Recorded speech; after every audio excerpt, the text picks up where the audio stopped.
Hi praise lord. దేవుని పరిశుద్ధ నామమునకు స్తోత్రం కలుగును గాక. ఇర్మియా గ్రంథము 33వ అధ్యాయము 8వ వచనంలో చూసినట్టయితే, వారు నాకు విరోధంగా చేసిన పాపదోషమును నిలవకుండా వారిని పవిత్రపరుతును అని చెప్పి వ్రాయబడిందండి. ఆమెను హల్లెలూయా. ఇక్కడ మనం ఇశ్రాయేలు ప్రజలను చూసినట్టయితే వారు దేవునికి వ్యతిరేకంగా ఎంతగానో పాపం చేసిన వారిగా, దోషం చేసిన వారిగా మనం చూస్తున్నాం. వారు దేవుని మాటకు అవిధేయత చూపిస్తూ దేవుని మాటను ప్రకటిస్తున్న ప్రవక్తలను చంపుతూ వారు దేవుని దృష్టికి ఎంతగానో పాపం చేస్తూ వారు స్వస్థతను కోల్పోయినట్టుగా, వారు సమాధానంను కోల్పోయి వారు కల్దీల దేశమునకు చెరపెట్టబడ్డారండి. అక్కడ వారు ఎంతగానో బాధను అనుభవిస్తూ ఉన్నారు.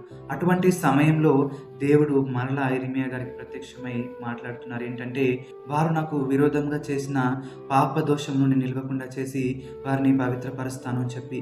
ఈరోజు ప్రియ దైవజనమా, మీలో కూడా చాలామంది దేవుని మాటకు అవిధేయత చూస్తూ దేవునికి విరోధంగా పాపం చేసిన వారిగా ఉన్నారేమో.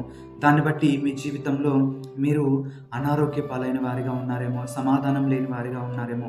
కానీ దేవుడు అంటున్నారు ఏంటిదనంటే, మీరు నాకు విరోధంగా చేసిన పాపదేశమును నేను నిలవకుండా చేసి నేను మిమ్మల్ని స్వస్థపరిచి మీకు సమాధానమును దయచేసి నేను మిమ్మల్ని పవిత్రపరుస్తాను అని చెప్పి. ప్రభువటి కృప మనందరికీ దయచేయునుగాక. ఆమేన్. హల్లెలూయా.